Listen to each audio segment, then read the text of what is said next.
ಈ ದಿನದ ಮುಖ್ಯ ಅತಿಥಿಗಳು ಆಗಮಿಸುತ್ತಿದ್ದಾರೆ. ದಯಮಾಡಿ ಎಲ್ಲರೂ ಎದ್ದು ನಿಲ್ಲಬೇಕಾಗಿ ಕೋರುತ್ತೇನೆ.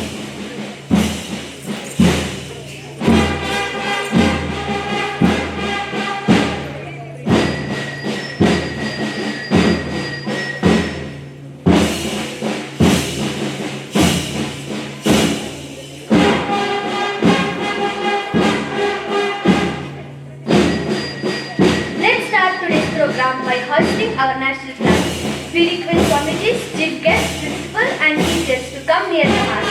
We request everyone to stand at attention for the national salute and sing the national anthem with pride.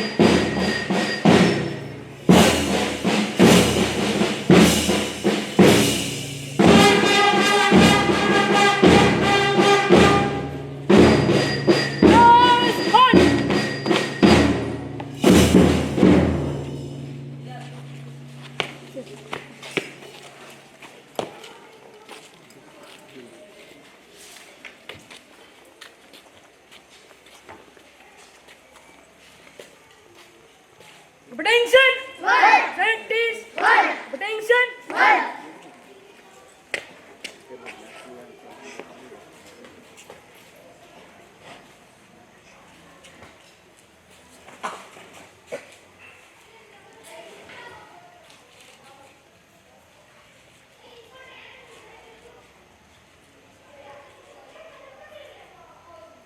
General salute, salute. जनगण मन अधिनायक जय हे भारत भाग्य विधाता पंजाब सिंधु गुजरात मराठा द्राविड़ उत्कल गंगा विंध्य हिमाचल यमुना गंगा उच्चल जलधि तरंगा तव शुभ नामे जागे तव शुभ आशीष मागे गाहे तव जय गाथा जनगण मंगलदायक जय हे भारत भाग्य विधाता जय हे जय हे जय हे जय जय जय जय हे डाउन बोलो भारत माता की बोलो भारत माता की बोलो भारत माता की महात्मा गांधी की जवाहरलाल नेहरू की वल्लभ भाई पटेल की तात्या टोपी की सुभाष चंद्र बोस की वंदे वंदे वंदे समस्त सैनिकों की। Thank you everyone. Please be seated. Our flag, our pride, our tricolor waves high today.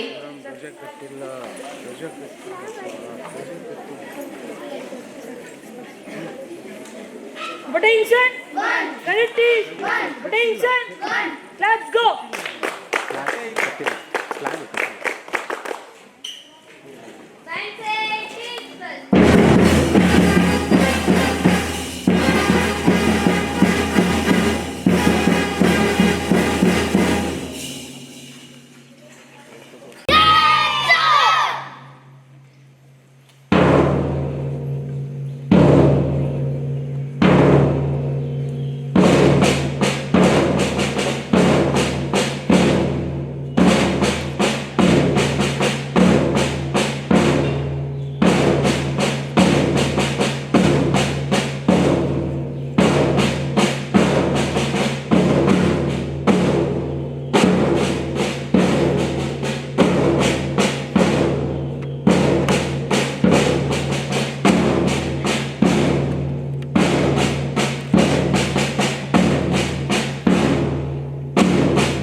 Akshay, move.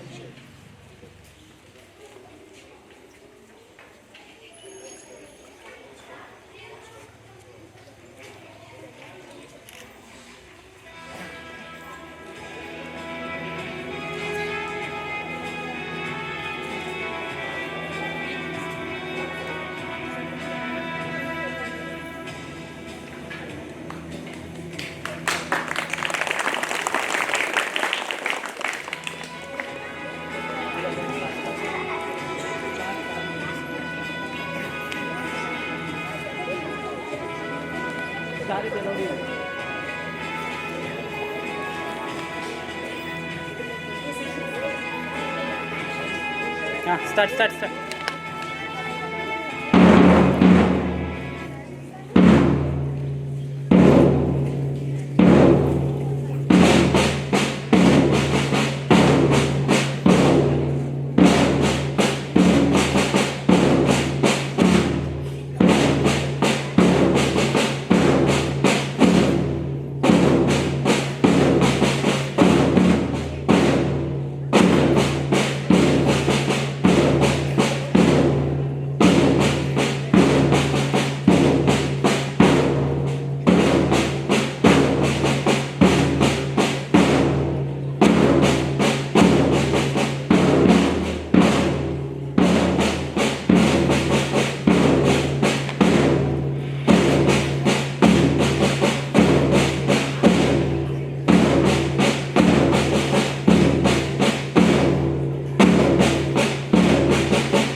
ಅಲ್ಲಿ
Group attention. 1. Group studies. 1. Group attention. 1. Group disperse.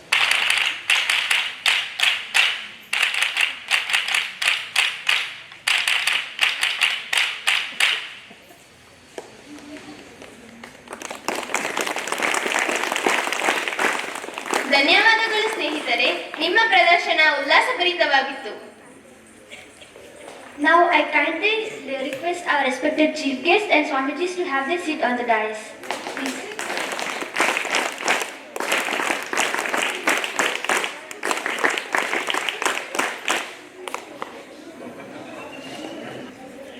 Now, I would like to call upon Miss Divya and Miss Punya of Class 9 to deliver the welcome speech.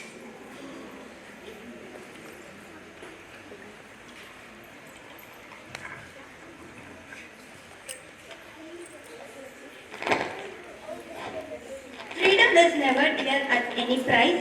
It is the breath of life. What would a man not pay for living? By Mahatma Gandhi ji.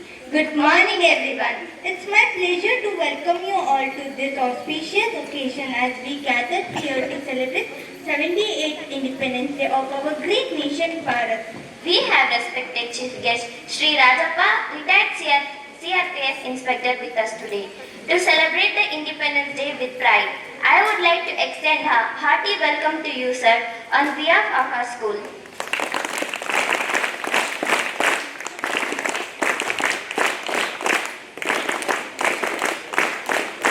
We are grateful to welcome our beloved Swami Vishnu Nanda ji to grace the occasion and to celebrate this special day with us. My pranam and a warm welcome to you, Swami ji. We are blessed to have Swami Shivakanta Nandaji with us today. Our heartfelt welcome to you, Pujya Swamiji. We are overwhelmed by the presence of Swami Mahavakyananda ji. We heartily welcome you, Swamiji, to the 78th Independence Day celebration. We are delighted to welcome all the parents.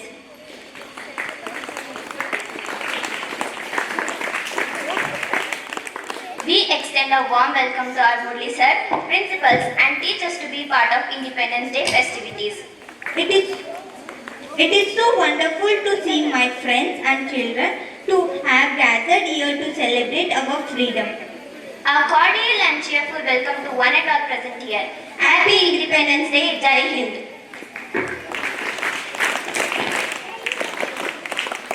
Thank you, Divya and Punya. ಈಗ ಕುಮಾರಿ ಲತಾ ಅವರು ವೇದಿಕೆ ಮೇಲೆ ಬಂದು ಅತಿಥಿ ಪರಿಚಯವನ್ನು ಮಾಡಿಕೊಡಬೇಕೆಂದು ಕೋರುತ್ತೇನೆ.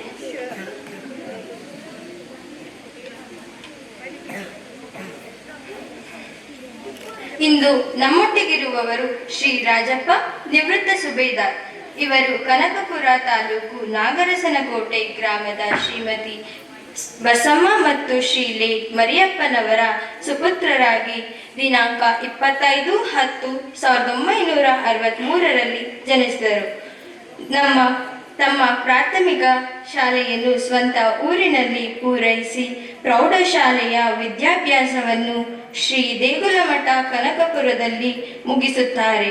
ದಿನಾಂಕ 25/10/1984ರಲ್ಲಿ ಭಾರತದ ಪ್ಯಾರಾಮಿಲಿಟರಿ ಪಡೆಗೆ ಸೇರುತ್ತಾರೆ.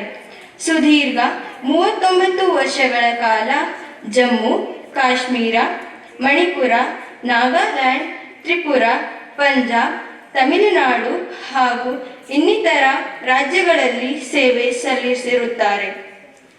ಸಿಆರ್ಪಿಎಫ್ ಇನ್ಸ್ಪೆಕ್ಟರ್ ಆಗಿ ಕಾರ್ಯನಿರ್ವಹಿಸಿದ ಇವರು 2022ರಲ್ಲಿ ವೃತ್ತಿ ಜೀವನದಿಂದ ನಿವೃತ್ತರಾಗಿ ವಿಶ್ರಾಂತಿ ಜೀವನಕ್ಕೆ ಕಾಲಿಡುತ್ತಾರೆ.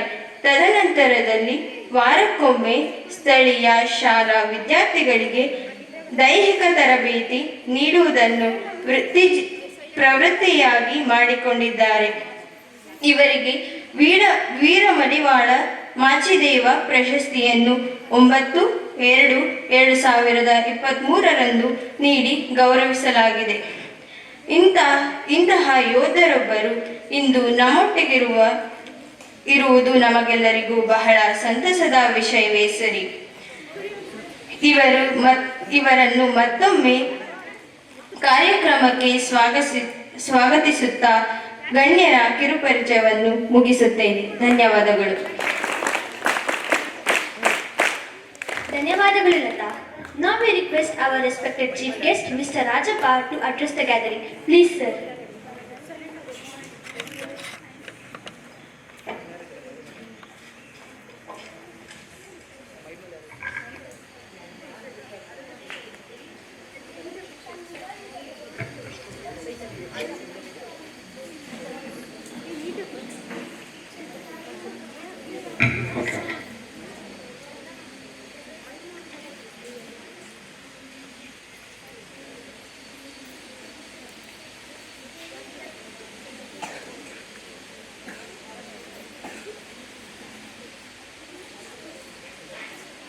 ಇಲ್ಲಿ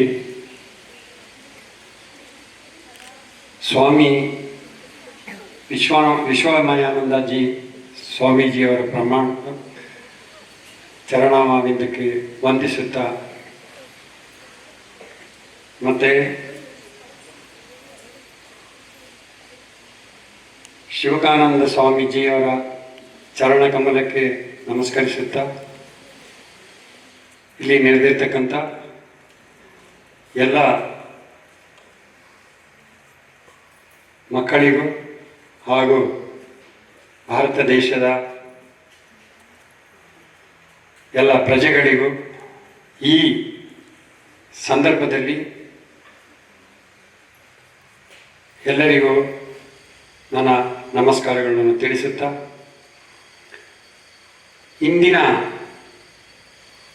ಇವತ್ತಿನ ಏನು ಮಹಾಪರ್ವ ಅಂತ ಹೇಳ್ತೀವಿ, ಇಂಡಿಪೆಂಡೆನ್ಸ್ ಡೇ, ಇದು ನಮ್ಮ ಭಾರತ ಸ್ವತಂತ್ರ ಬಂದ ದಿನ ಎಲ್ಲರಿಗೂ ಗೊತ್ತಿದೆ.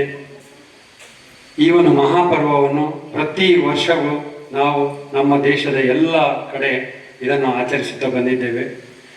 ಈ ಒಂದು ಮಹಾಪರ್ವವನ್ನು ತಂದುಕೊಟ್ಟಂಥ ಎಲ್ಲ ನಮ್ಮ ದೇಶದ ಎಲ್ಲ ಗಣ್ಯ ವ್ಯಕ್ತಿಗಳಿಗೂ ನಾವು ನಮನವನ್ನು ಸಲ್ಲಿಸಲೇಬೇಕು. ಈ ಒಂದು ಸ್ವಾತಂತ್ರ್ಯ ಬರಬೇಕು ಅಂತ ಹೇಳಿದರೆ ಎಷ್ಟು ಶ್ರಮಪಟ್ಟು ನಮ್ಮ ದೇಶವನ್ನು ಸ್ವಾತಂತ್ರ್ಯ ತಂದುಕೊಟ್ಟಂಥ ಪ್ರತಿಯೊಬ್ಬ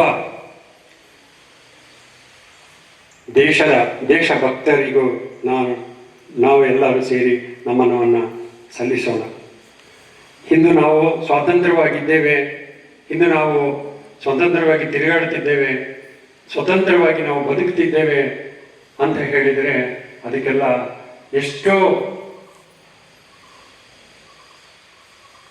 ಜನಗಳ ಒಂದು ತಾಳ್ಮೆ, ಅವರಲ್ಲಿರ್ತಕ್ಕಂಥ ಒಂದು ಶಕ್ತಿ, ಅವರಲ್ಲಿರ್ತಕ್ಕಂಥ ಒಂದು ದೇಶಭಕ್ತಿ ಇದು ನಮಗೆ ಪಾಠವನ್ನು ಕಲಿಸುತ್ತದೆ.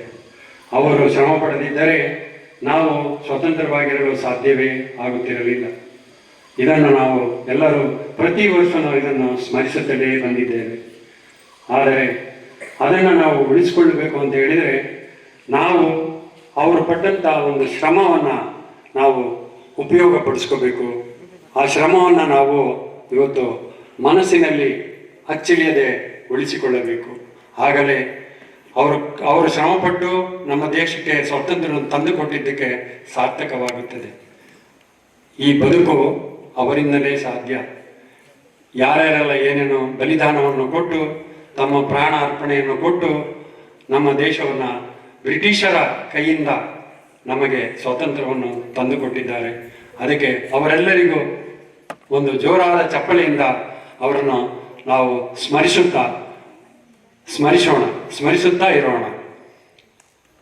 ಈಗ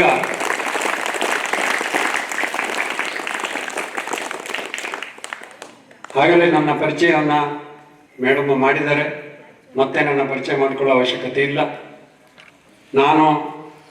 ನನ್ನಲ್ಲಿ ಒಂದು ಸಂಕಲ್ಪ ಇತ್ತು.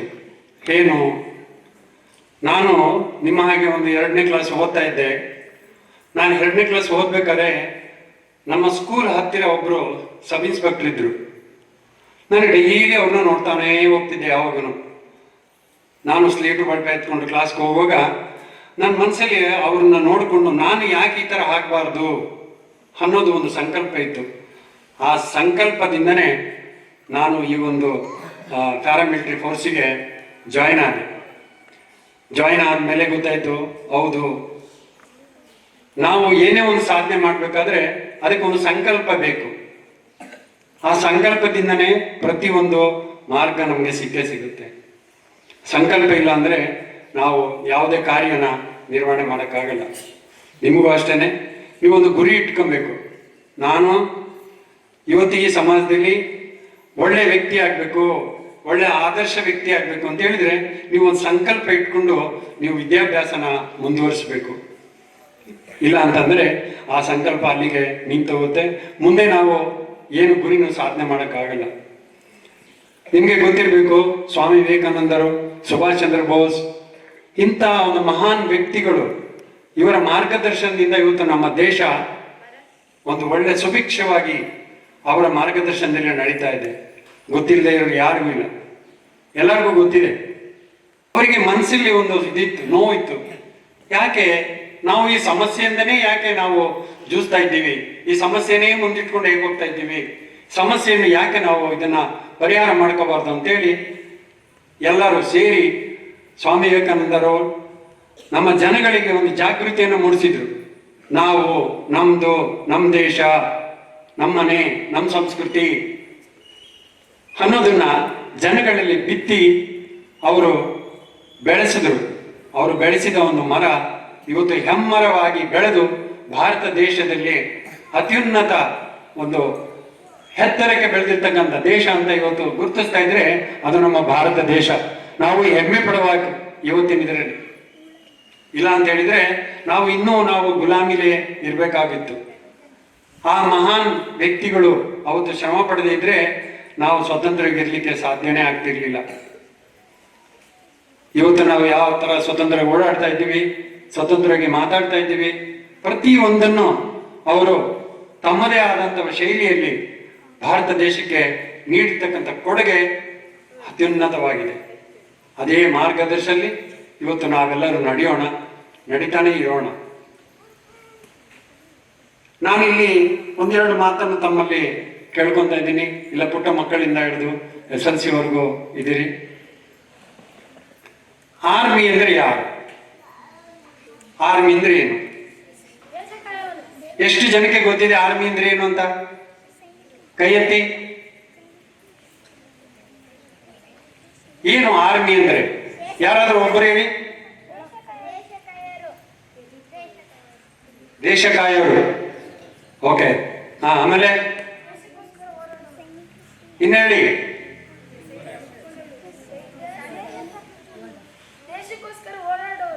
Very good. ಆಮೇಲೆ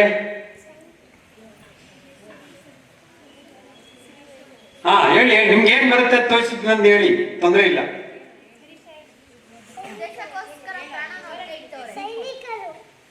ಸೈನಿಕರು. Very good. ಗುಡ್.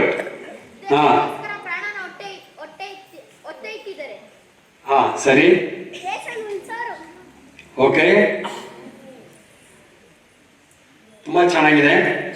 ಫಸ್ಟ್ ಪ್ರಪ್ರಥಮವಾಗಿ ಆರ್ಮಿಯನ್ನ ನಮ್ಮ ದೇಶಕ್ಕೆ ತಂದಂತ ಒಂದು ಹೆಸರು ಯಾರಿಗೆ ಹೋಗುತ್ತೆ? ನೆಕ್ಸ್ಟ್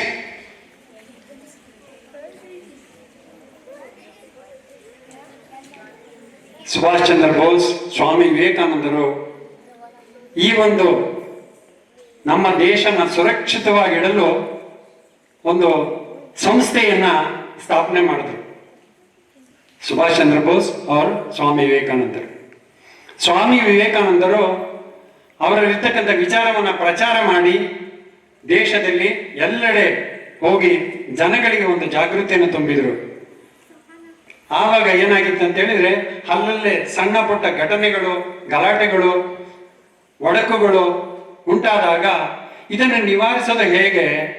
ಹಿಂದೆ ಏನಾಗ್ತಿತ್ತು ಅಂತ ಹೇಳಿದ್ರೆ, ಹಳ್ಳಿಗಳಲ್ಲಿ ರಜವಾಡರು ಅಂತಿದ್ರು, ಅವ್ರದೇ ಆದಂತ ಪ್ರಾಂತ್ಯದಲ್ಲಿ ಅವರಿದ್ದು ಆ ಹಳ್ಳಿನ ರಕ್ಷಣೆ ಮಾಡ್ತಿದ್ರು. ಹೇಗೆ ರಕ್ಷಣೆ ಮಾಡ್ತಿದ್ರು? ಅಲ್ಲಿ ಕೆಲವು ಯುವ ಜನಗಳನ್ನ ಸೇರಿಸ್ಕೊಂಡು ನಮ್ಮ ಹಳ್ಳಿಗೆ ಏನು ತೊಂದರೆ ಆಗ್ಬಾರ್ದು ಅಂತೇಳಿ, ಬೇರೆಯವರು ಯಾರು ಬಂದು ಅಟ್ಯಾಕ್ ಮಾಡಬಾರ್ದು ಅಂತೇಳಿ ಅವತ್ತಿನ ಕಾಲದಲ್ಲಿ ಹಳ್ಳಿಯನ್ನ ಸುರಕ್ಷಿತವಾಗಿ ಇಡ್ಲಿಕ್ಕೋಸ್ಕರ ನಮ್ಮಂತ ನಿಮ್ಮಂತ ಯುವಕರು ಏನ್ ಮಾಡ್ತಿದ್ರು ಅಂದ್ರೆ, ಬ್ಯಾಚ್ ವೈಸ್ ಮಾಡಿಕೊಂಡು ಹಳ್ಳಿನ ಕಾಯ್ತಾ ಇದ್ರು.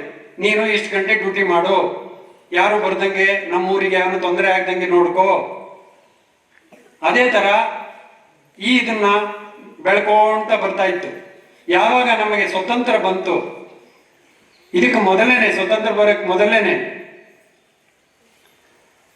ಈ ತರ ಮಾಡಿದ್ರೆ ನಾವು ಮಕ್ಕಳಲ್ಲಿ ಏನು, ನಮ್ಮ ಜನಗಳಲ್ಲಿ ಏನು ಜಾಗೃತಿ ಮಾಡ್ಸಕ್ಕಾಗಲ್ಲ ಅಂತೇಳಿ ಗಲಾಟೆನ ನಿಲ್ಲಿಸ್ಬೇಕು ಅಂತೇಳಿ ಒಂದು ಕಾನೂನನ್ನು ತಗೊಂಡ್ಬಂದ್ರು.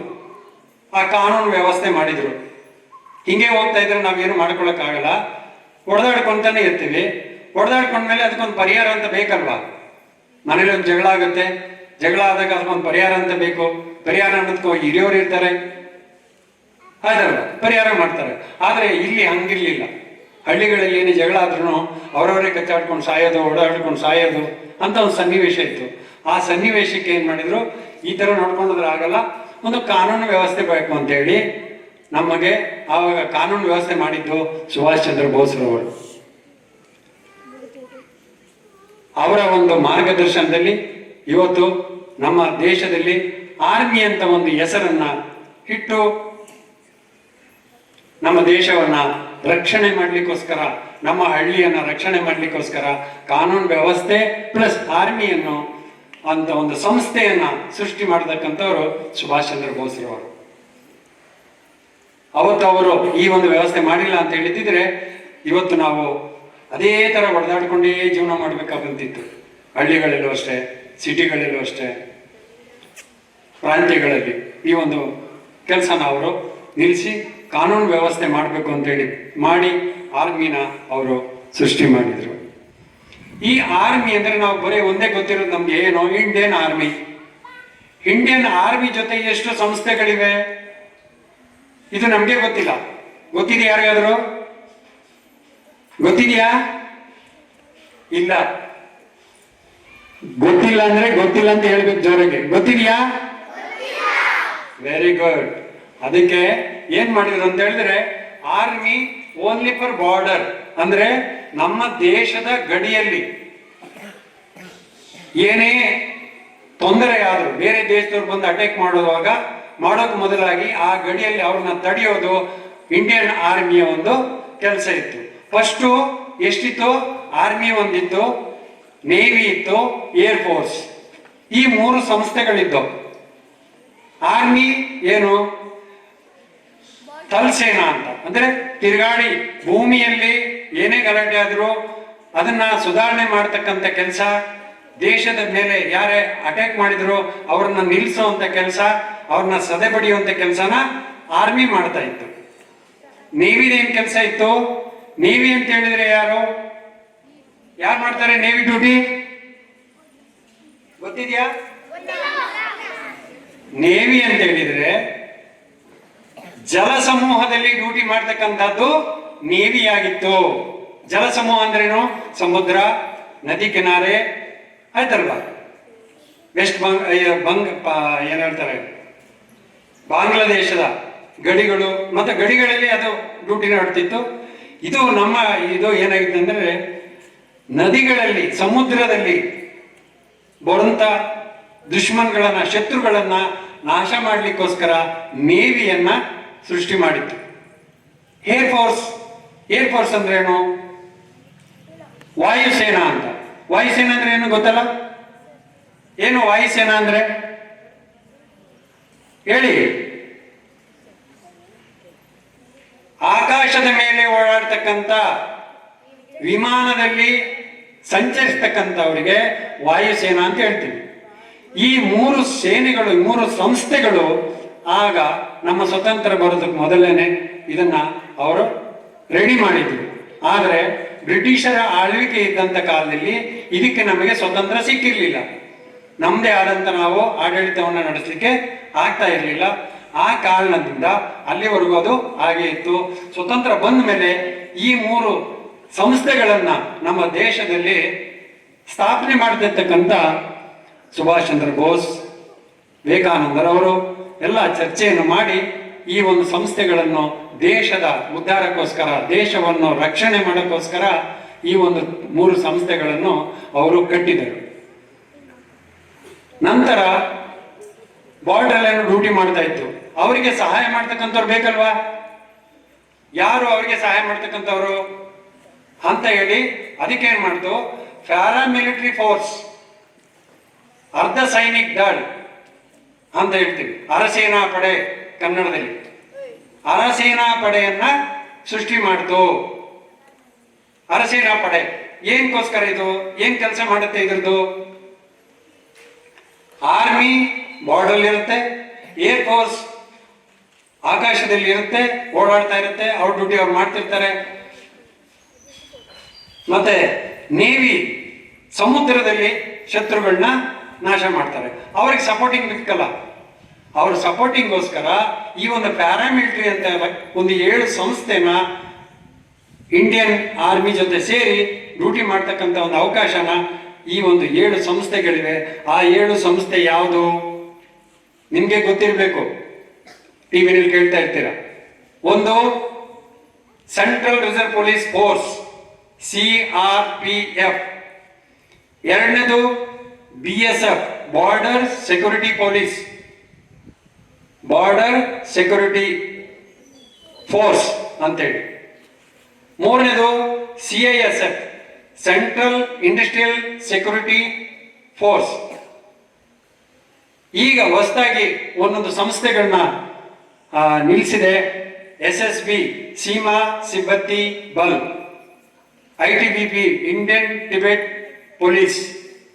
ಈ ಒಂದು 7-8 ಸಂಸ್ಥೆಗಳನ್ನ ಅಸ್ಸಾಂ ರೈಫಲ್, ಮಣಿಪುರ್ ರೈಫಲ್, ಈ ಒಂದು ಸಂಸ್ಥೆಗಳನ್ನ ಉದ್ಘಾಟನೆ ಮಾಡಿ, ಈ ಸಂಸ್ಥೆನ ಸ್ಥಾಪನೆ ಮಾಡಿ, ಇದು ಏನ್ ಮಾಡಬೇಕು, ಬಾರ್ಡರ್ ಆರ್ಮಿಯವರು ಇರ್ತಾರೆ, ನಮ್ಮ ದೇಶದ ಒಳಗೆ ಇಂಟರ್ನಲ್ ಸೆಕ್ಯೂರಿಟಿಗೋಸ್ಕರ ದೇಶದಲ್ಲಿ ಒಳಗೆ ಗಲಾಟೆಗಳು ಗಲಭೆಗಳು ಆಗ್ತಾ ಇರ್ತವೆ, ಅದನ್ನ ನಿವಾರಣೆ ಮಾಡೋಕ್ಕೋಸ್ಕರ ಈ ಒಂದು 7 ಸಂಸ್ಥೆಗಳನ್ನ ಭಾರತ ಸರ್ಕಾರ ಸ್ಥಾಪನೆ ಮಾಡಿ, ಇದನ್ನ ಪ್ರತಿ ಸ್ಟೇಟ್ನಲ್ಲೂ ಸೆಂಟ್ರಲ್ ಗೌರ್ಮೆಂಟ್ ಇಟ್ಕೊಂಡು, ಕೇಂದ್ರ ಸರ್ಕಾರ ಜೊತೆ ಇಟ್ಕೊಂಡು ಎಲ್ಲಾ ಕಡೆನೂ ನಮ್ಮ ಕೈಲಿ ಡ್ಯೂಟಿನ ಮಾಡಿಸ್ತಾರೆ. ಓಕೆನಾ? ಇದು ನಿಮ್ಗೆ ಗೊತ್ತಿರಬೇಕು. ಈಗಿಂದ ನೀವೇನ್ ಮಾಡಬೇಕು, ಸಂಕಲ್ಪ ಮಾಡ್ಕೋಬೇಕು, ನಾನು ಇದೇ ತರ ಸೋಲ್ಜರ್ ಆಗ್ಬೇಕು. ಎಷ್ಟು ಜನ ನೀವು ಹೇಳಿ ಆರ್ಮಿಗೆ ಹೋಗ್ಲಿಕ್ಕೆ ಇಷ್ಟಪಡ್ತಾರ? ಕೈ ಎತ್ತಿ. ಕೈ ಎತ್ತದೇ ಇರೋರು ಇಷ್ಟ ಇಲ್ಲ ಅನ್ನಂಗಾಯ್ತು. Okay, down. ಈ ಒಂದು ಸಂಕಲ್ಪ ನಿಮ್ಮಲ್ಲಿ ಬೆಳೆದು ದೊಡ್ಡವರಾಗೋ ತನಕ ಇರ್ಬೇಕು, ಆಯ್ತಲ್ವಾ? ಪ್ರತಿ ಒಂದು ಡ್ಯೂಟಿನಲ್ಲೂ ಸಮಸ್ಯೆಗಳಿರ್ತವೆ. ಆದ್ರೆ ಕೆಲವ್ರು ಏನ್ ಅನ್ಕೊಂತಾರೆ ಅಂತ ಹೇಳಿದ್ರೆ, ಅಯ್ಯೋ ನಾನು ಆರ್ಮಿಗೆ ಹೋದ್ರೆ ಏನಾಗುತ್ತೋ, ನಾನು ವಾಪಸ್ ಬರ್ತೀನೋ ಇಲ್ವೋ. ಇದು ನಮ್ಮ ಸೌಭಾಗ್ಯ.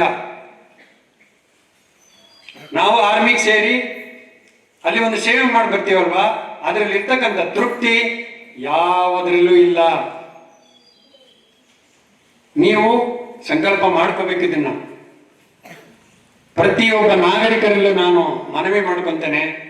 ಕೆಲವರು ಏನ್ ತಿಳ್ಕೊಂತಾರೆ ಅಂತ ಹೇಳಿದ್ರೆ, ಅಯ್ಯೋ ನನ್ನ ಮಗ ಆರ್ಮಿಗೆ ಹೋದ್ರೆ ನಾನು ಮುಖ ನೋಡಕ್ಕಾಗುತ್ತೋ ಇಲ್ವೋ. ನೀವು ಮುಖ ನೋಡಕ್ಕಾಗುತ್ತೋ ಇಲ್ವೋ ಅನ್ನೋದಲ್ಲ. ನಾನು ಒಬ್ಬ ಆರ್ಮಿಗೆ ಹೋದ್ರೆ ಬರೀ ನಮ್ಮ ತಾಯಿ ತಂದೆಗೆ ನೋವಾಗುತ್ತೆ ಅಷ್ಟೇ.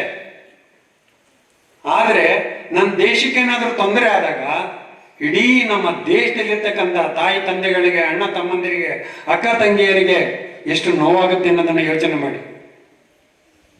ಸ್ಟಿಲ್ ನಾನು 84ನೇ ಇಸ್ವಿನಲ್ಲಿ ಸ್ಟಾರ್ಟಿಂಗ್ ನಾನು ಇದೇ ಬೆಂಗಳೂರು ಯಲಹಂಕದಲ್ಲಿ ಸೆಲೆಕ್ಷನ್ ಆಯಿತು. ಸೆಲೆಕ್ಷನ್ ಆದ್ಮೇಲೆ ನಮ್ಗೆ ಗೊತ್ತಲ್ಲ ನಿಮ್ಗೆ, ಈಗ ಎಷ್ಟು ಜನಕ್ಕೆ ಹಿಂದಿ ಬರುತ್ತೆ? ಇವಾಗ ಬರುತ್ತೆ ಬಿಡಿ, ಯಾಕಂದ್ರೆ 1ನೇ ಕ್ಲಾಸಿಂದ ಹಿಂದಿ ಸ್ಟಾರ್ಟ್ ಆಗಿದೆ. ನಮ್ಗೆ ಅವಾಗ ಹಿಂದಿ ಅಂದ್ರೆ ಏನು ಅಂತಾನೆ ಗೊತ್ತಿರ್ಲಿಲ್ಲ. ಈ ಒಂದು ಡ್ಯೂಟಿಗೆ ಜಾಯ್ನ್ ಆದಾಗ, ಜಾಯ್ನ್ ಆಗಿ ನಾವು ನಮ್ಮನ್ನ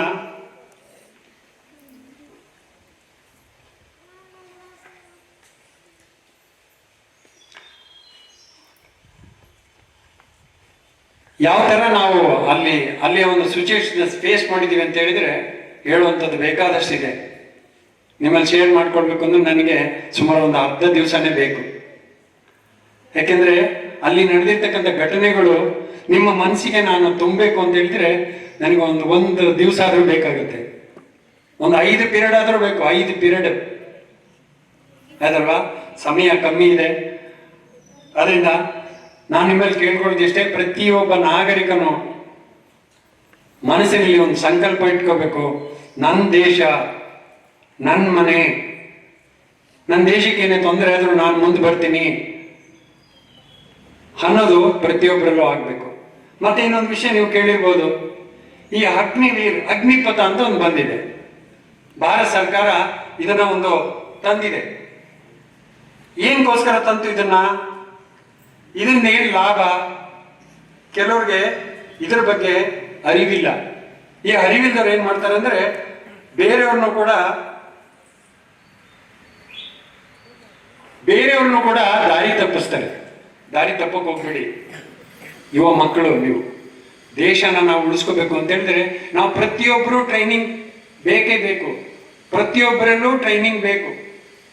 ಬೇರೆ ಕಂಟ್ರಿಗೆ ನಾವು ಹೋಲಿಸಿದ್ರೆ ನಮ್ಮ ದೇಶದಲ್ಲಿ ಬರೀ ಸೈನಿಕರಷ್ಟೇ ನಾವು ಕಾಪಾಡಬೇಕು ಅಂತ ಬಂದಿದೆ, ನಮ್ಮ ಮನೋಭಾವನೆ ಇದೆ. ಅಲ್ಲ, ಪ್ರತಿಯೊಬ್ಬರ ಮನೆಯಲ್ಲೂ ಒಬ್ಬೊಬ್ಬ ಆರ್ಮಿ ಮ್ಯಾನ್ ಆಗ್ಬೇಕು.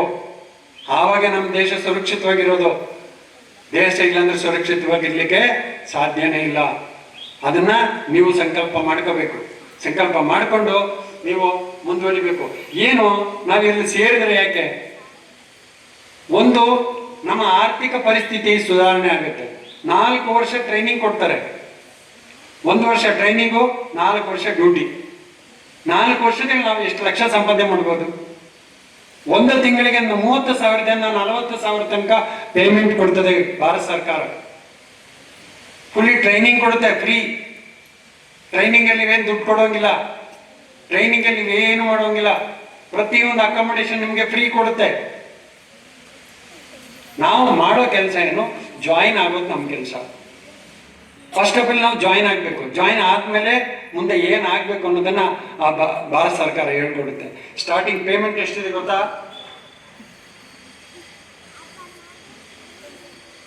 ಮೊದಲನೇ ವರ್ಷದ ಪೇಮೆಂಟ್ ನಿಮ್ಗೆ 21,000 ಸ್ಟಾರ್ಟಿಂಗ್ ಪೇಮೆಂಟ್ ಇದೆ.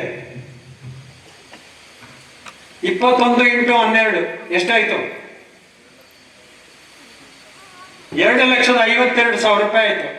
1 ವರ್ಷಕ್ಕೆ ಒಬ್ಬ ಸೋಲ್ಜರ್ ಅವ್ರು ಸಿಗ್ತಕ್ಕಂಥ ಪೇಮೆಂಟು 2,52,000. ಯೋಚನೆ ಮಾಡಿ ಮಕ್ಕಳ, ಯೋಚನೆ ಮಾಡಿ ಪ್ರಜೆಗಳೇ. ನಿಮ್ಮಲ್ಲಿ ಯಾರಾದರೂ ಇದ್ದರೆ ದಯವಿಟ್ಟು ಅವ್ರನ್ನ ಆರ್ಮಿಗೆ ಹೋಗ್ಲಿಕ್ಕೆ, ಪ್ಯಾರಾಮಿಲಿಟರಿಗೆ ಹೋಗ್ಲಿಕ್ಕೆ ಪ್ರೋತ್ಸಾಹ ಕೊಡಿ. ಮುಂದೆ ಬರಲಿ. ಆರ್ಥಿಕ ಪರಿಸ್ಥಿತಿ ಸುಧಾರಣೆ ಆಗುತ್ತೆ. ಎರಡನೇದು, ಅವರಿಗೆ ಟ್ರೈನಿಂಗ್ ಸಿಗುತ್ತೆ, ಫ್ರೀ ಟ್ರೈನಿಂಗ್. ನೀವು ಯಾವುದೇ ಒಂದು ಕೋರ್ಸ್ ಹೋಗ್ಬೇಕಾದ್ರೆ ದುಡ್ಡಿಲ್ಲ ಯಾರು ಮಾಡಿಕೊಡ್ತಾರ? ಮಾಡಿಕೊಡಲ್ಲ. ಒಂದೇನೋ ಒಂದು ಕಾರ್ಡ್ ಮಾಡಿಸ್ಬೇಕಾದ್ರೆ ದುಡ್ಡು ಕೇಳ್ತಾರೆ. ಆದ್ರೆ ಗೌರ್ಮೆಂಟ್ ಇವತ್ತು ಫ್ರೀಯಾಗಿ ಟ್ರೈನಿಂಗ್ ಕೊಡುತ್ತೆ.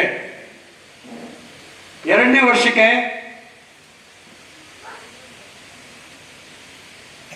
2ನೇ ವರ್ಷದಿಂದ ನಿಮಗೆ 23,100 ರೂಪಾಯಿ ಆಗುತ್ತೆ. ಗುಣ ಮಾಡಿ 2300 × 12 ಮಂತ್ ಎಷ್ಟು ಸಿಗುತ್ತೆ ಒಬ್ಬ ಮನುಷ್ಯನಿಗೆ? 2,77,200 ರೂಪಾಯಿ ಪ್ರತಿ ವರ್ಷ ಆ ಒಂದು ಸೋಲ್ಜರ್ಗೆ ಗೌರ್ಮೆಂಟ್ ಕೊಡುತ್ತೆ, ಸೆಂಟ್ರಲ್ ಗೌರ್ಮೆಂಟ್. ಇದೇ ತರ ಅವರಿಗೆ ಡೆವಲಪ್ಮೆಂಟ್ ಆಗುತ್ತೆ. ಲಾಸ್ಟ್ ಅಲ್ಲಿ 4 ವರ್ಷ ಆದ ನಂತರ ಅವರಿಗೆ ಎಷ್ಟು ಸಿಗುತ್ತೆ ಅಮೌಂಟ್ ನೋಡಿ.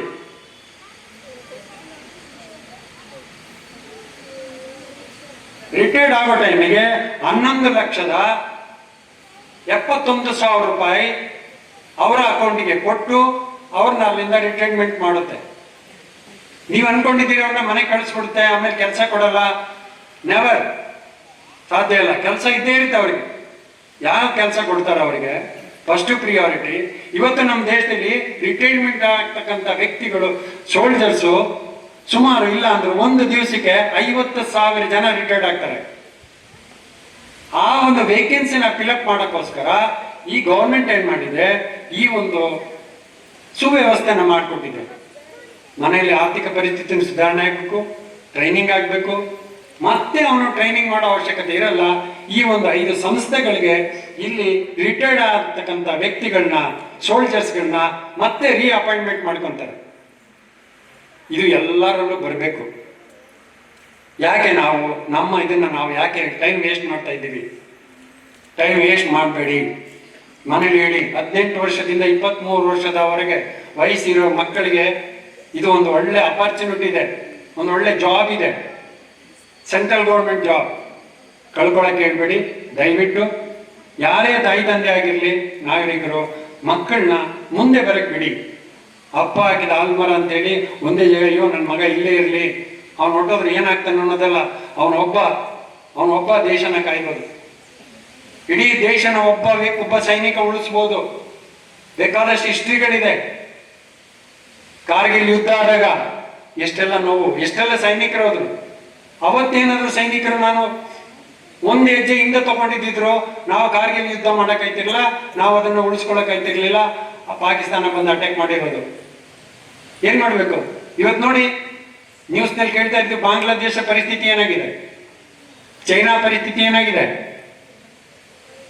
ನಮ್ಮ ದೇಶನ ಮುಟ್ಟೋಕೆ ಯಾರಿಂದಲೂ ಸಾಧ್ಯವಿಲ್ಲ. ಕಾರಣ ಹೇಳಿ, ಯಾರು? Very good. ನಾವು ಅಲ್ಲಿ ನಿಂತು ರಕ್ಷಣೆ ಮಾಡಿಲ್ಲ ಅಂದ್ರೆ ನಾವು ಕಾಯಕ್ಕಾಗಲ್ಲ. 0 ಡಿಗ್ರಿ ಸೆಲ್ಸಿಯಸ್ ಕೇಳಿದ್ದೀರಾ? 2010ರಲ್ಲಿ ಒಬ್ಬ ಹನುಮಂತಪ್ಪ ಅಂತೇಳಿ 0 ಡಿಗ್ರಿ ಸೆಲ್ಸಿಯಸ್ ಬರ್ಫ್ ಒಳಗಡೆ, ಹಿಮದ ಒಳಗಡೆ ಎಷ್ಟು ದಿವಸ ಇದ್ದ ಗೊತ್ತಿದ್ಯಾ? ಆ ಸೋಲ್ಜರ್ ಎಷ್ಟು ದಿವಸ ಇದ್ದ ಹಿಮದ ಒಳಗೆ? 12 ದಿವಸ. ಲೆಕ್ಕ ಹಾಕೊಳ್ಳಿ. 12 ದಿವಸ ಆದ್ಮೇಲೆ ಅವನ್ನ ಹುಡುಕಿ ಒಂದು ಯಂತ್ರದಿಂದ ಅವನ ಹುಡುಕಿ ನಾವು ಮೇಲ್ ತಗೊಂಡ್ಬಂದು ಆದ್ರೂ ಉಳಿಸ್ಕೊಳಕ್ಕಾಗಿಲ್ಲ. ನೋಡಿದ್ರ ಸೈನಿಕನಲ್ಲಿ ಎಷ್ಟೊಂದು ಬೆಲೆ ಇದೆ, ಎಷ್ಟೊಂದು ತಾಕತ್ತಿದೆ ಅನ್ನೋದನ್ನ. ಇಂಥದ್ದು ಬೇಕಾದಷ್ಟು ಉದಾಹರಣೆಗಳಿದೆ. ಸಮಯ ಬಂದಾಗ ನಾನು ನಿಮಗೆ ಹೇಳ್ತೀನಿ. ಆಯ್ತಲ್ವಾ? ಟೈಮ್ ಇವಾಗ ನನಗೆ ಕೊಟ್ಟಿದ್ದಾರೆ ಒಂದು 5 ನಿಮಿಷ. ಇದರಲ್ಲೇ ನನಗೆ ಈ ಒಂದು ಅವಕಾಶ ಕೊಟ್ಟಂತ ಗುರುಜಿಯವರಿಗೆ, ಅವರ ಪಾದಾರವಿಂದಕ್ಕೆ ನನ್ನ ನಮಸ್ಕಾರವನ್ನು ಸಲ್ಲಿಸುತ್ತಾ, ವೇದಿಕೆಯಲ್ಲಿ ಇರ್ತಕ್ಕಂಥ ಎಲ್ಲ ಗುರುಜಿಗಳ ಪಾದಾರವಿಂದಕ್ಕೆ ನನ್ನ ನಮಸ್ಕಾರವನ್ನು ಸಲ್ಲಿಸುತ್ತಾ, ಮತ್ತೆ ಇಲ್ಲಿ ಈ ಒಂದು ಪುಟಾಣಿ ಮಕ್ಕಳಿಗೆ ವಿದ್ಯಾಭ್ಯಾಸಗಳನ್ನು ಹೇಳ್ಕೊಂತ ಎಲ್ಲ ಗುರು ವೃಂದದವರಿಗೂ ನನ್ನ ನಮಸ್ಕಾರವನ್ನು ಹೊಂದಿಸುತ್ತಾ, ನನಗೆ ಅವಕಾಶ ಕೊಟ್ಟಂತ ತಮ್ಮೆಲ್ಲರಿಗೂ, ಸ್ವಾಮೀಜಿಯವರಿಗೂ ನನ್ನ ಅಭಿನಂದನೆಗಳನ್ನು ಸಲ್ಲಿಸುತ್ತೇನೆ. ಬೋಲೋ ಭಾರತ್ ಮಾತಾ ಕಿ, ಬೋಲೋ ಭಾರತ್ ಮಾತಾ ಕಿ, ಬೋಲೋ ಭಾರತ್ ಮಾತಾ ಕಿ. ವಂದೇ ವಂದೇ ವಂದೇ. ಜೈ Hind.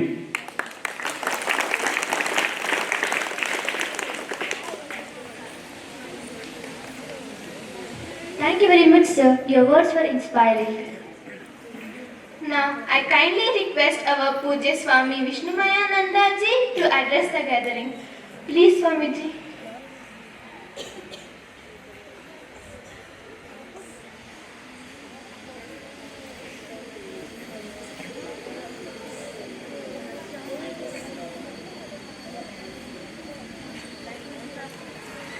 Now, I kindly request Swami Shivakantananda ji to address the gathering.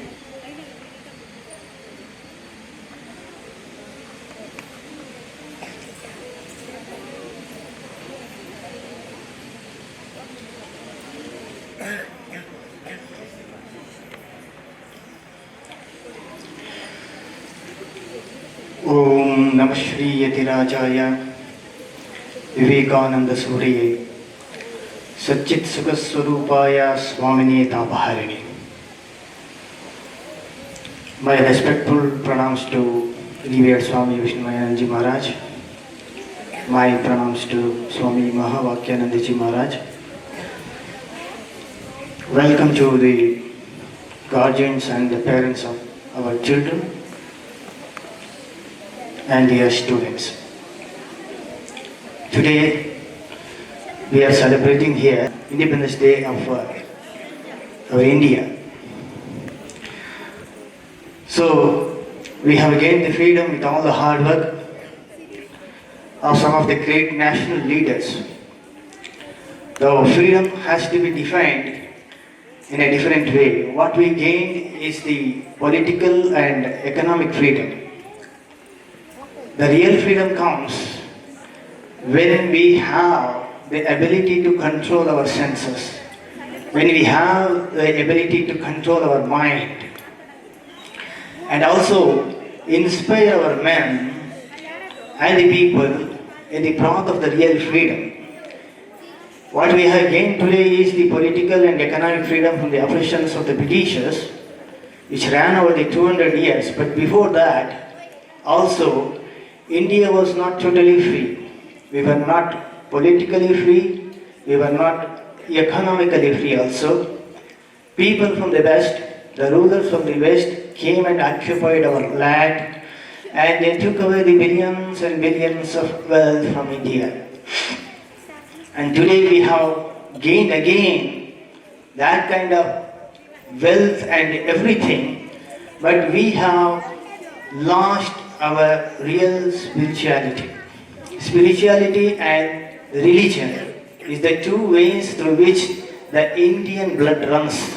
This is what Swami Vivekananda has said. So today we are around 1.42 billion people. What do you mean by 1.42 billion people? 142 crores. Out of 142 crores, 50% of our population is below 25 years. And 65% of the population is below 35 years. And average age of the Indian people is 29 years compared to 37 years of China and 48 years of Japan. So we have the power of youth.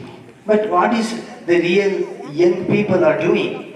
Are they contributing to the freedom of the nation which we got from the sweat and blood of so many people? Of course, we remember in these independence days a few national leaders, but there are thousands and thousands of people who silently sacrificed their life and blood for the sake of the independence. So we have to remember them also, and at the same time, whatever sacrifices they have done for our country, we have to give them back with the same vigor of sincerity and all our might. So Swami Vivekananda said, give me 100 energetic young men and I shall transform India. He was a believer of the sources of the young energy. The young energy means that the people who have the energy to control our own senses, their own character, they have to mold their character in the spiritual lines of India. That's what Swamiji's real patriotism comes out, and he broadcasted to the whole world when he spoke on the dais of the Parliament of Religion at Chicago. So after coming from that place, he came back to India, traveled from Colombo to Almora to preach the greatness of India. So we had to bring back that Indian vigor, what Swamiji had said. And as already our chief guest spoke, that behind the energy of gaining the independence to India, Swamiji's energy was working. Swamiji's energy was working, and he said, I shall inspire the men as long as I live, and it is better to come out of my body, and I keep inspiring the men in that line. He lived for only 39 and a half years, and his birth date was celebrated still in India as the National Youth Day. So we want those young people that below 25 who are contributing to the 50% of the population, we have to guide them, and this kind of educational institutes are the places where these young men has to be trained in the national veins of spirituality and religion. Religion is the vein of India, Swami Vivekananda has said. And what is religion? Religion, as Swami Vivekananda has said, is a means for the realization of our own self, of our own internal, real, true nature. That's what is the ultimate goal. In that process, what happens is there will be a transformation of the global environment so that it is conducive for each and everyone to live and express in their own way. That's not happening. And as long as this is not happening, not only in India, in the whole world, there is no real freedom. We have not gained the real freedom in the way, in the vision in which our forefathers, the people who fought for the freedom, taught or thought. So these are the things which has to be inculcated, and we can see that the youngsters of today are not thinking in these lines at all, and the blame has to go to the people who were, when we were young, we were not taught in these lines, and we were not also transforming these thoughts to our youngsters. So these are the two things that we had to do to make this nation strong and to bring down the prophetic words of Swami Vivekananda to the practice and also to the perfection. So that's what I wanted to say today, that what Swamiji had envisioned about India was really great, and his feeling of the India to become again the Vishwaguru is in each and every sentences of his teaching, especially when he traveled from Colombo to Almora. In one of his lectures, he said that this country, let her means the Mother India, let her arise out of the peasant's cottage, grasping the plough, out of the huts of the fisherman, the cobbler and the sweeper. Let her spring from the grocer's shop, from behind the oven of the fitter seller. Let her emanate from the factory, from marts, from markets. Let her emerge from the graves and forests, from hills and mountains. So with these inspiring words of Swami Vivekananda, let the spirituality and religion of Ganges flow from our Himalayas and drown this whole India in the national lines. That's what I feel. And let Swamiji give that inspiration to follow our great ancient heritage again and develop this nation in the lines of both economic, political and educational lines, in all the phases of the mundane development, and also bring back our religious and spiritual fervor, Tyage, Naike, Amrutatva Manashishu, and all those saints, let them get up and again preaches Shrunvantu Vishwe Amritasya Putraha Aye Dhamani Divyani Tastu. So Swami Vivekananda could be able to see clearly that the Mother India is rising. And in these lines only, Aurobindo had the vision of constructing a Bhavani temple somewhere in the central part of India and to preach that. He was a great admirer and inspired from Ramakrishna and Swami Vivekananda. He has written the article in Uddhodhan also, Aurobindo, somewhere in 1922 or something like that. But something happens to our India. The fate of India is always externally seems to be gloomy. But we have the inspiring leaders to inspire us again and again to bring back the glory of India, which we are not seeing really practically. Hopefully, we will see that, because Swami Vivekananda said, no one can resist her anymore. Never is she going to sleep anymore. No outward powers can hold her back anymore. With that, let our Mother India, Bharat Mata, rise again. Let no forces in this world should stop her. Thank you again. Jai Swamiji, Jai Hind.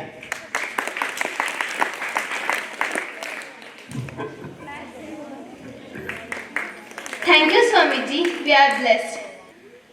Kindly, we request respected chief guest and our Pujya Swamijis to take their seats in the front of the dais. Let's take this celebration one step forward and call upon our younger friends of class 3rd, 4th and 5th on stage. ಮೂರರಿಂದ 5ನೇ ತರಗತಿಯ ಪುಟ್ಟ ಮಕ್ಕಳು ನಮ್ಮನ್ನು ಮನರಂಜಿಸಲಿದ್ದಾರೆ. ದಯಮಾಡಿ ಕರತಾಂಡನದಿಂದ ಅವರನ್ನು ಉತ್ತೇಜಿಸಬೇಕಾಗಿ ಕೋರುತ್ತೇನೆ.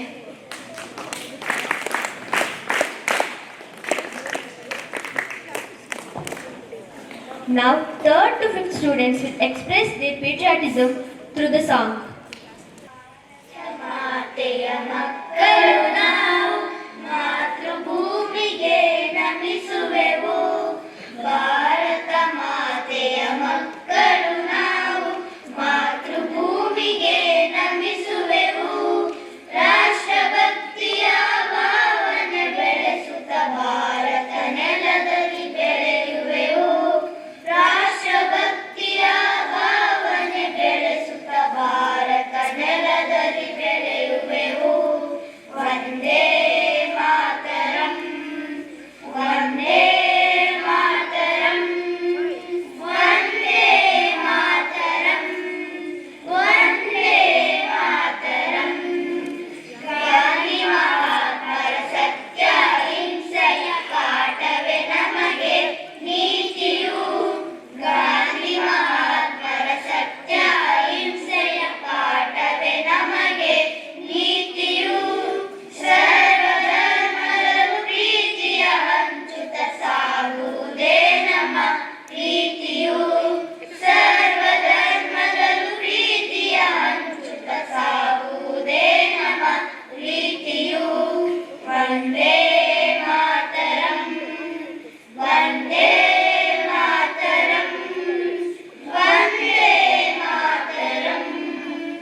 Kids for your melodious song. Let's call upon our 4th standard students and hear about their understanding and thoughts about our Independence Day. Good morning to everyone, respected chief guests, principals, teachers, parents, and all my dear friends. First of all, I wish you a very happy Independence Day. This day is the most important day for all of us because on this day in 1947 we got independence from British rule. Let us remember the brave heroes who fought for freedom for our country. Our great freedom fighters like Mahatma Gandhi ji, Subhash Chandra Bose, Rani Lakshmi Bai, and so many others devoted their entire life for the independence for our country. Now let us hear life stories of some patriots. Lokmanya Tilak, a true patriot and freedom fighter. Tilak's famous word Swaraj is my birthright and I shall have it. Inspired a generation of Indians to fight for their rights and freedom. Let us remember his message of self-reliance and self-rule. Jhansi Rani Lakshmibai. She was a queen, a warrior and a symbol of India's fight for freedom. She was born in 1828. Rani Lakshmibai became the queen of Jhansi when she was just 18 years old. When the British tried to take over Jhansi, Rani Lakshmibai refused to give up. She rode into battle, sword in hand. She said, "I will not surrender my Jhansi." And she didn't. She kept fighting even when the odds were against her. Rani Lakshmibai showed us that courage is not the absence of fear, but the willingness to fight for what is right. She showed us that even in the darkest times, there is always hope. Mahatma Gandhiji was born in 2nd October in 1869. He is also known as Bapu. He believed in non-violence, which means solving problems without fighting. Gandhiji was not just a leader, but the very soul of our independence movement. As we celebrate our hard-won freedom today, let us remember the sacrifices made by Gandhiji. Jai Hind. Jai Bharat.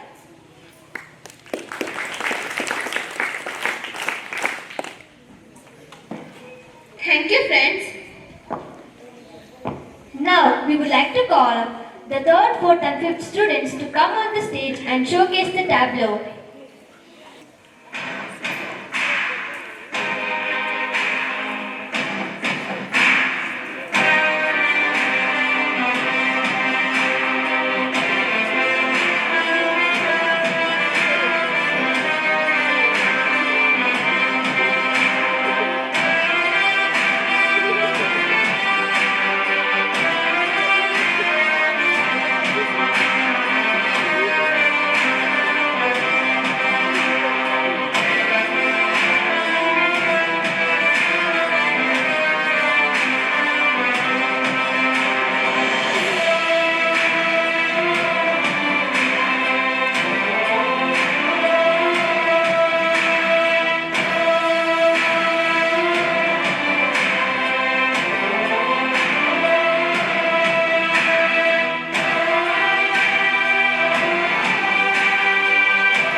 Wow, that was a spectacular show. Thank you, children.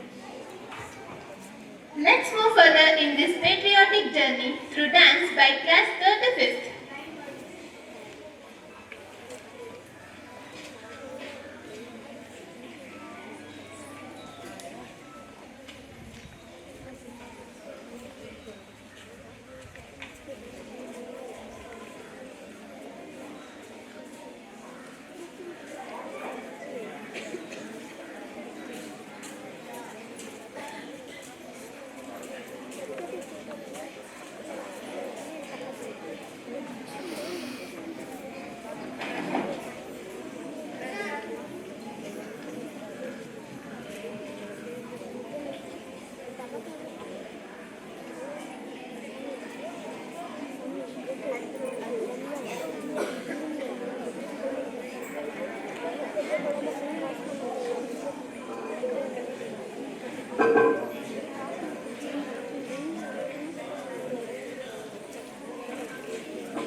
अरे माँ बस करो, कितना खिलाओगी?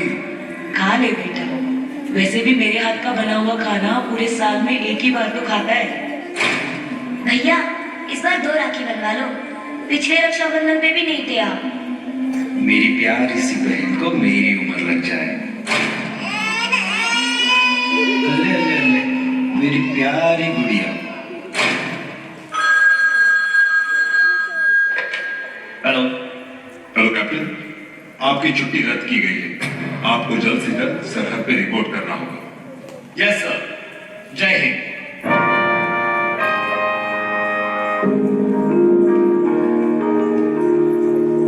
है मेरी ज़मीं अफसोस नहीं, जो तेरे लिए 100 दर्द सहे। महफूज रहे तेरी आन सदा, चाहे जान मेरी ये रहे न रहे।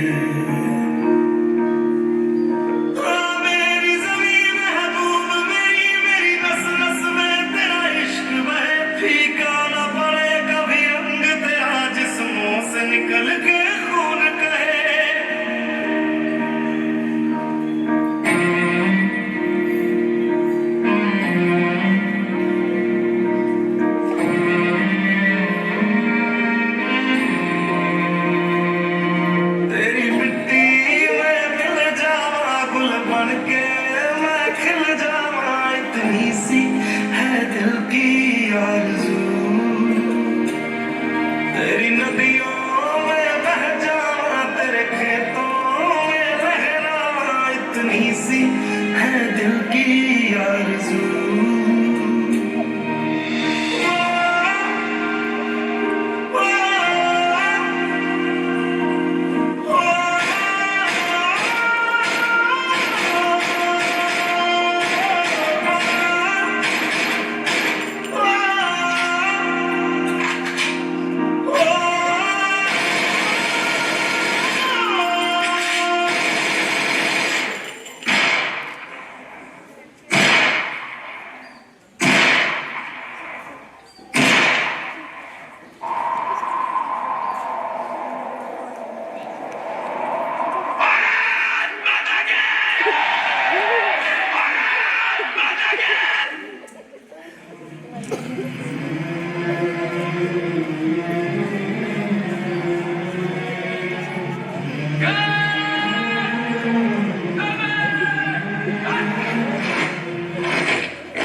Parinita, we have seen dance, song and tableau. What else is remaining?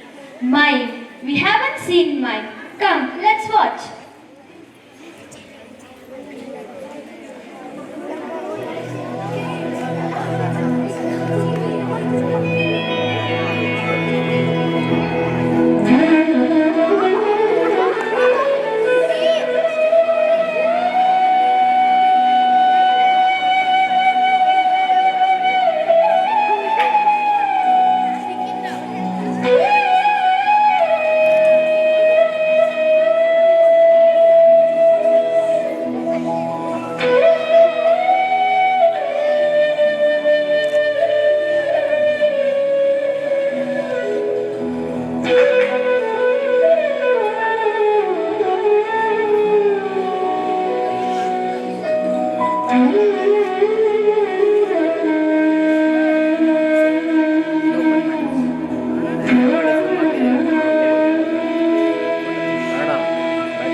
it was very fascinating. Thank you, students. Give them a big round of applause. Hey Kriti, have you seen our time capsule which swings from past to present to future? No. Okay. Now, 9th and 10th girls are going to perform a skit on time capsule. Let's watch. Remember the sacrifices and struggles that won us our freedom. But what if we could connect with the past, living in present and looking towards the future? All at once. Today, we open a time capsule, a vessel of memories, dreams and hopes from different generations. As we journey through time, let us reflect on what freedom meant to us then, now and the years to come. The time capsule opens, symbolizing the opening of memories. Past section 1947.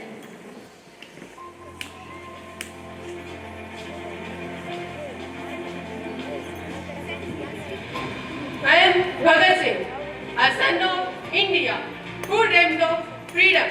We fought with our lives, shed our blood, never hesitated, even when faced with death. But freedom was not just a dream for us, it was a mission, a promise to our motherland. My name is Radha. I was just a child when I saw a tricolor raising for the first time. And I wrote this letter to my future self, dreaming for a free India.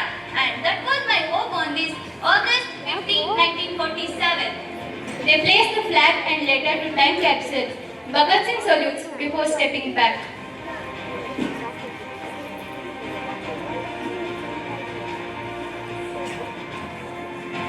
Present section 1970s to 2020s. I'm Mr. Desai, a teacher from 1970s who believed that the true freedom of our country lay in the education of its children. The classroom was my battlefield where I taught them not just about our dreams, also about the future to shape the future. I'm Dr. Aruna, a scientist from 1990s. We launched satellites, explored the space, and proved that our dreams knew no bounds. Science and technology became our new weapons and tools to build a modern nation.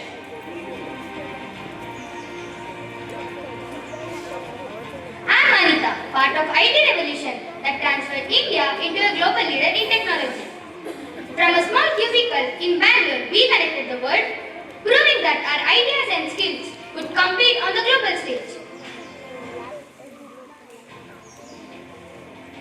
I am Mahesh, a farmer who has seen the land evolve with the time. The green revolution, new techniques, and the hard work of my fellow farmers turned India from a nation of famine to one. Our struggle continues, but we must also protect our environment and ensure that future generations can live off this land. Arya, a student from 2020s, entered holding a smartphone. I am Arya, a student of digital age. I learn from my phone, teachers and the world around me. Freedom for me is to learn, to express and to innovate new things without boundaries. But I also wonder what will the future hold for us? They each place their symbolic items into time capsule, representing the progress and challenges of modern India.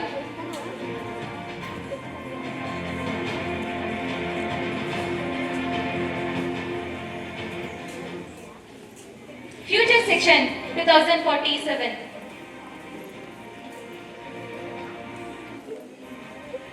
I'm Aisha, a social activist from the future. We have made these strides, but our work is very far from over. We fight for justice, equality, and a voice for every citizen. Freedom is not just independence, it's about ensuring that every person is treated with dignity. I'm Neha, a child from the future. I dream of a world where the air is clean, the rivers are pure, and trees grow tall. I plant this sapling hoping that my India will be green and beautiful for generations to come. I am Aman, a leader who will guide India into the next century.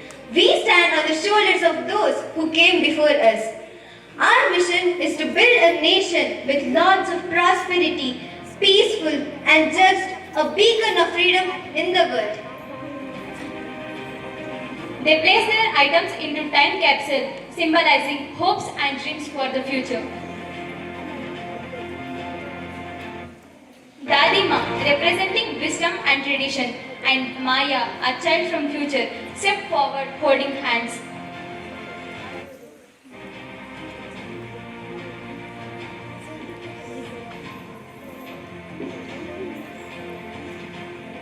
I have seen this country grow from the struggle of the past to promise of the future.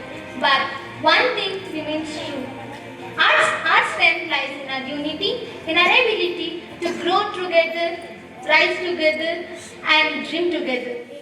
And I will carry this dream forward, Dadima. India's story isn't finished yet. It's just beginning. Together, we will make greatest story ever told. This time capsule holds not just memories and dreams, but the essence of India, a nation that has risen from ashes, stood tall against adversity, and hopes from different generations. As we celebrate Independence Day, let us remember that the past, present, and future are intertwined. Our journey continues, and it is up to each one of us to shape the India of tomorrow.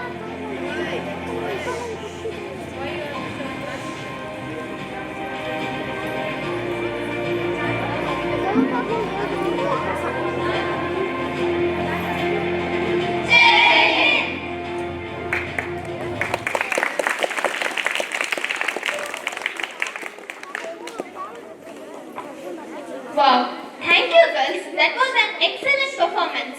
And give them a big round of applause. ತ್ಯಾಗಕ್ಕೊಂದು, ಶಾಂತಿಗೊಂದು, ಸಮೃದ್ಧಿಗೊಂದು, ಮೂರು ಸೇರಿದಾಗಲೇ ಸ್ವಾಭಿಮಾನದ Sundarakanda. Now, let's call upon 6th, 7th and 8th students to perform. Give them a big round of applause.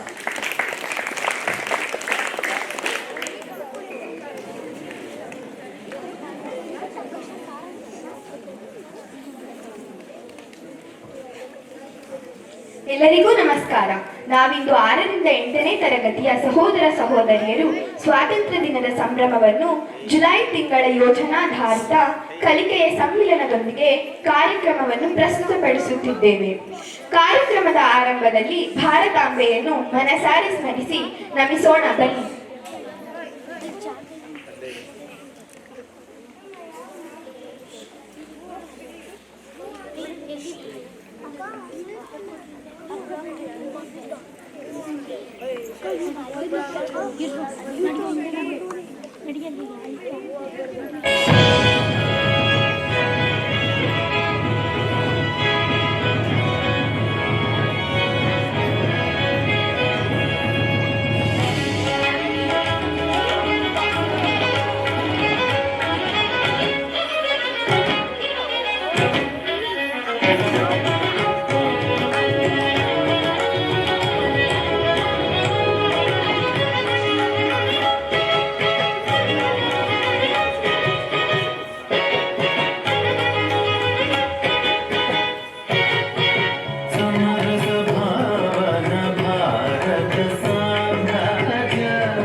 ಎಲ್ಲ ಕಾರ್ಯವು ಮಹತ್ ಕಾರ್ಯವೇ ಎಂಬುದನ್ನು ಬೀದಿ ನಾಟಕದ ಮೂಲಕ ಜಾಗೃತಿ ಮೂಡಿಸಲು ಬರುತ್ತಿದ್ದಾರೆ ನಮ್ಮ ಸಹೋದರ ಮತ್ತು ಸಹೋದರಿಯರು.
Major Manoj Kumar here. ನೆರೆ ಬಂದಿರುವ ಪ್ರದೇಶದಲ್ಲಿದ್ದೇನೆ. ಬೇಗ ಬನ್ನಿ, ಬೇಗ ಬನ್ನಿ. ಅರೆ ಅರೆ ಅವನು ಮನೋಜನು. ಮನೋಜ, ನೀವ್ ದೇವ್ರ ತರ ಬಂದು ನಮ್ನೆಲ್ಲ ಕಾಪಾಡಿದ್ಯಪ್ಪ. ದೇವ್ರ ನಿನ್ನ ಚೆನ್ನಾಗಿಟ್ಟಿರ್ಲಿ.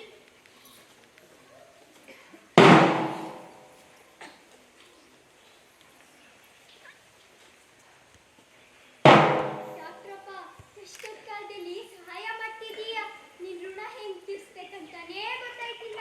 ಹಂಗೆಲ್ಲ ಹೇಳ್ಬೇಡದವ, ಇದೆಲ್ಲ ನನ್ನ ಕರ್ತವ್ಯ.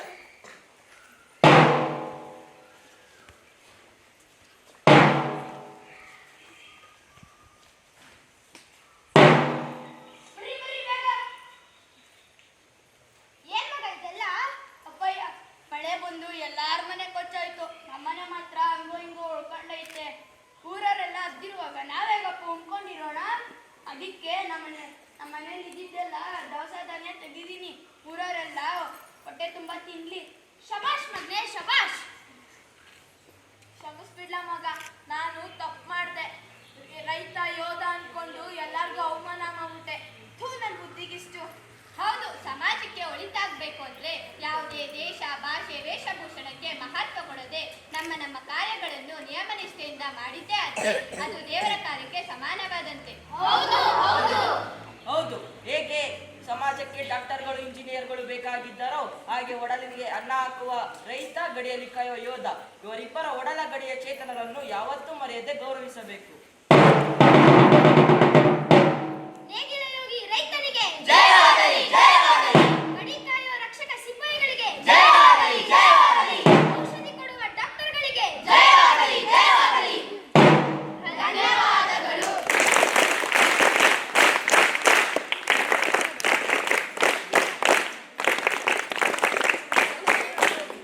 ದೇಶದ ಪ್ರಗತಿಗೆ ಕಾರಣೀಭೂತರಾದಂತಹ ಎಲ್ಲ ಮಹನೀಯರನ್ನು ಸ್ಮರಿಸಿ ಗೌರವಿಸುವುದು ನಮ್ಮೆಲ್ಲರ ಆದ್ಯ ಕರ್ತವ್ಯ. ಇದೀಗ ಈ ವೇದಿಕೆಯ ಮುಖೇನ ಅವರೆಲ್ಲರನ್ನು ಗೌರವಿಸಲು ಸದಾವಕಾಶ ಬಂದೊದಗಿದೆ. ಬನ್ನಿ, ಇನ್ನೇಕೆ ತಡ? ದೇಶಾಭಿಮಾನವನ್ನುಂಟು ಮಾಡುವ ನೃತ್ಯವನ್ನು ಮಾಡಲು ಬರುತ್ತಿದ್ದಾರೆ ನಮ್ಮ ಸಹೋದರ ಮತ್ತು ಸಹೋದರಿಯರು.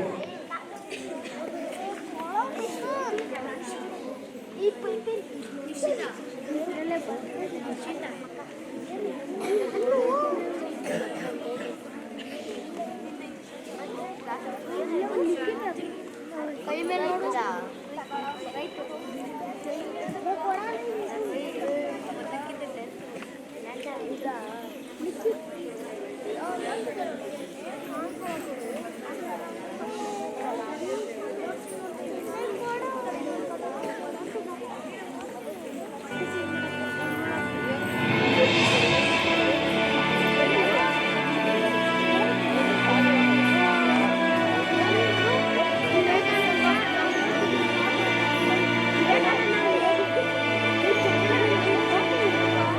ಈ ಮಣ್ಣಿನಲ್ಲಿ ಈ ಗಾಳಿಯಲ್ಲಿ ಉಸಿರಾಡಿದೆ ಓಂಕಾರವೇ. ಈ ನೀರಿನಲ್ಲಿ ಈ ಹಸಿರಿನಲ್ಲಿ ಜಯ ಭಾರತಿ ಜಯ ಘೋಷವೇ.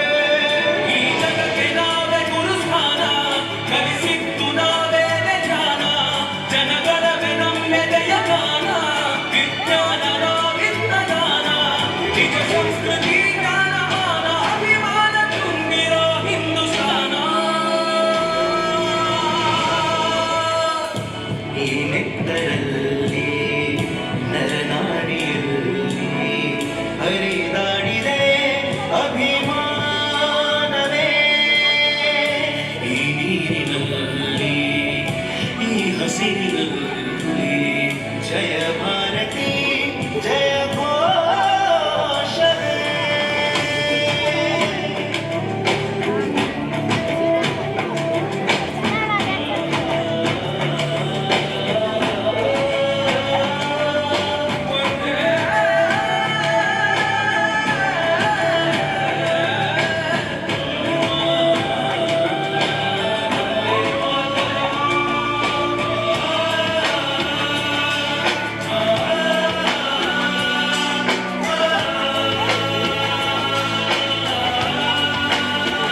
Wow, what an amazing and breathtaking show. Thank you, children. Give them a big round of applause. Now, Dhanushri of class 9 will propose vote of thanks.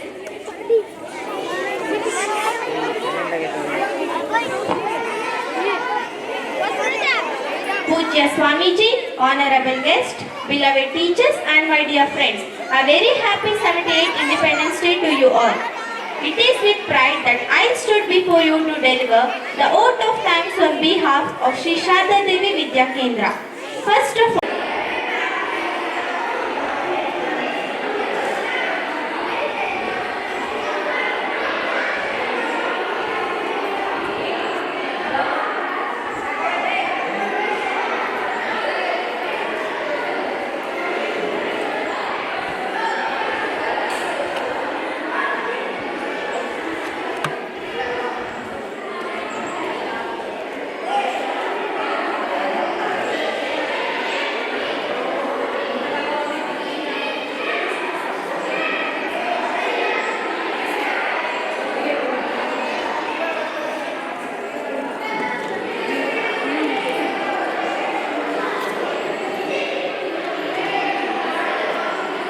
all, I would like to extend our heartfelt thanks to our chief guest for today, respected Mr. Rajappa, retired CRPF inspector, for being with us today to celebrate Independence Day.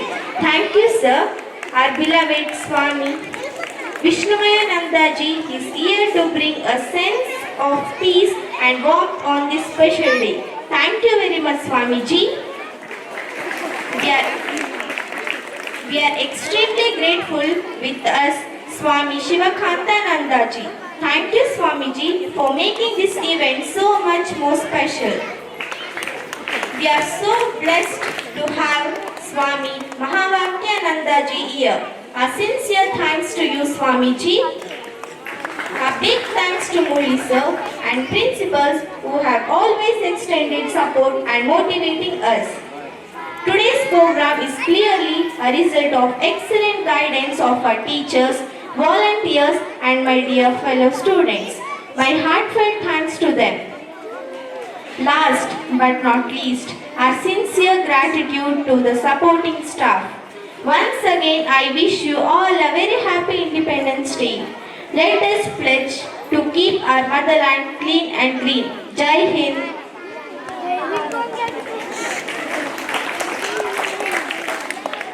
Thank you, Dhanushri.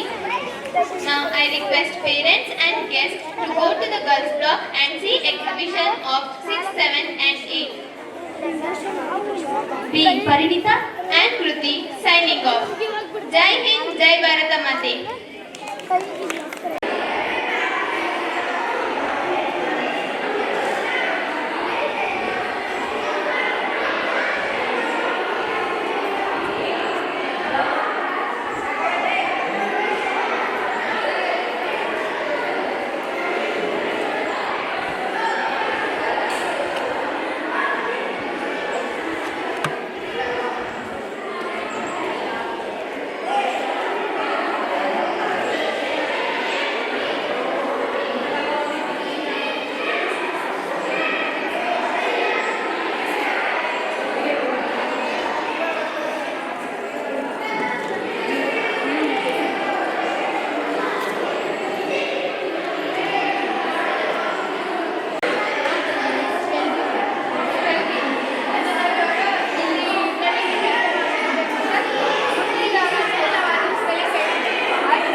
Yes,